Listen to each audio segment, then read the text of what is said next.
it's your Missniecy, and I'm here to do a review for Sistas Season 10, Episode 5. So the episode picks up with Danny and Grisha at the house talking, and Grisha's basically asking Danny how she been at safe. Grisha's like, this is a safe space, right? And Danny's like, no, it's not, because her home is no longer safe to her, because she's been in so many situations that put her in danger and harm that she doesn't feel safe in her home. Danny's like, I don't even know why Tony called you. Grisha's like, well, if you can't be honest with me, at least be honest with yourself. And Danny, you might feel like Tony overstepped, but little do you know he's helping you in the best way. I understand that Grisha wants to help Danny in the best way possible, but asking her that same question over and over again is only going to trigger Danny more. After their little conversation, Grisha gives Danny a little sedative to help her relax. He makes his way back over and he's talking to Grisha and he's asking her how did the session go. Did Danny open up and say how she got the bruises? And Grisha's like, she did tell me something, but I won't be able to tell you. What I can tell you is that she feels really bad for hurting you. Anything else that she told me, she would have to disclose that on her. Grisha's like, Danny is really struggling, so just keep an eye on her. Over at the salon, we see Pam there with the contractor Brian, the one that was in Season 6, and Pam is there because she's having renovations done. As Brian and his team are doing the renovations, Pam decides to take it upon herself and grab the sledgehammer from Brian and bust a hole in the wall. Brian's like, what'd you do that for? I told you not to do that. Pam is like, well, I just wanted to do something. So he's like, I gotta go fix the main line now and turn off the water. And some time passes and Maurice comes in and he's like, what the heck happened? Pam is like, well, I just wanted to surprise you by doing something nice and add a manicure station to the salon. Maurice is like, that's cool and all, but what the heck happened?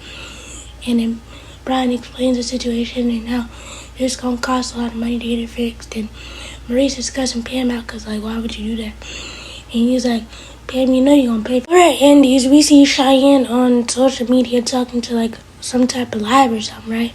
And she's flaunting her sister's penthouse like it's hers.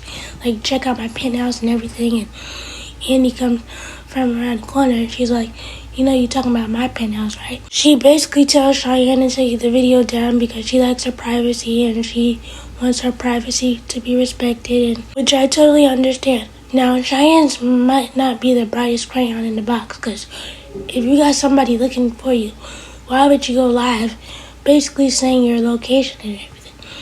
That makes no sense. So Andy has a conversation with Cheyenne and she's like, so what do you plan on doing while you're here in Atlanta for work?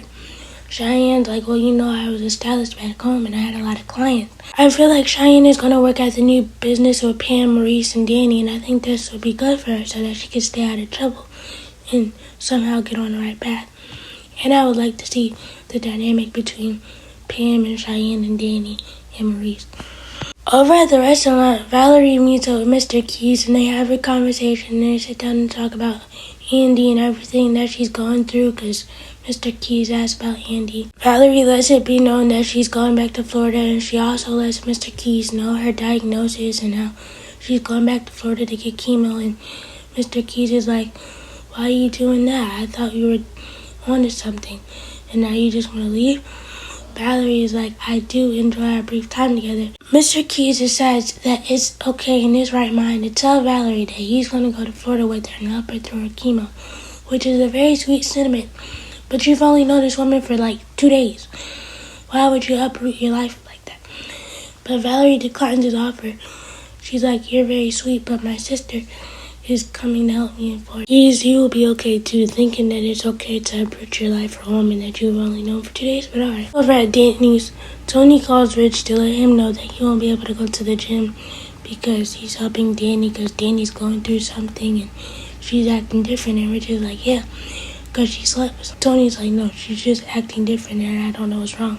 Something happened to her. Even though Rich gave Tony some good advice when it came to Danny, I still don't like the way that Rich treats Danny because Danny doesn't treat Rich like that. She's not all hard on him and being disrespectful. Over at Zach and Fatima's, we see Zach and Fatima having a conversation while Fatima's working on her law school stuff. Zach tells Fatima that he put a bid in on the gym and Fatima's like, well, I hope you get it and I want everything to work out with you. And like, their scene is so cute. It's good to see them happy. Back over at Andy's, Valerie comes in from her date with Keys, and Andy's like, why are you so happy? Where have you been at? And Valerie's like, well, I was just out with Keys. Andy's like, who's Keys? Valerie's like, John. And Andy's like, well, I don't like the way you've been acting weird, and you shouldn't be out like this. And Andy, you have no right to tell your mama what to do. For one, she's grown. And two, how are you going to tell her what to do when you've had a whole slew of random men? It's like the pot calling the kettle black, huh?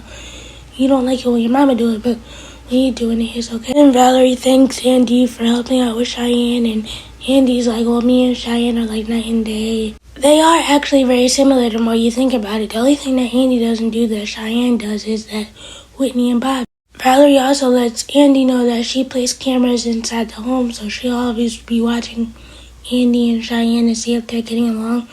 And I'm like, Andy, why are you always around people that thinks it's okay without your consent to put cameras in your home? That's one more sign of Andy's mom overstepping boundaries again. Valerie also tells Cheyenne to cook for Andy because they both know that Andy don't be cooking, and Andy, you have to look after Cheyenne because Cheyenne's a hoe. And I'm like, Valerie, little do you know, the one that you're talking to about Cheyenne is the biggest one. Over at the hospital, we see Maurice going to visit Sabrina, and he comes into her room and he immediately stops. And the look of hurt on his face is inevitable. So he sits down and he tries to have a normal conversation with her. He tells her everything that happened with the salon renovations, and he's like, I see why Karen left. It was a way to get away from Pam. But after the normal conversation, Maurice really speaks from the heart. He's like, the last time we were here, I was in the hospital bed and you were taking care of me.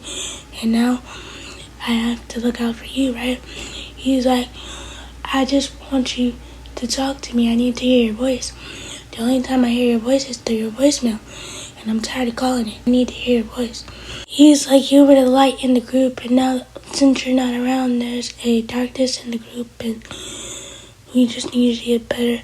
And I'm like, when I tell you the scene broke me down, I cried. Brian Jordan Jr. did such a good job delivering the scene. The way he delivered it should be studied. Over at Richard's Juice Bar, Madison comes in and she has a conversation with Richard, and she basically lets him know that she put in a bid on her business, which is like, that's good, what's the business? Madison's like, I really don't tell that, but I do have to know who I'm getting in bed with, and that can definitely have a double meaning. Over at Danny's, Danny is trying to basically get Danny to talk to him, and he's like, every time I touch you, you flinch, you move, and Danny's like, just leave it alone, just leave it alone.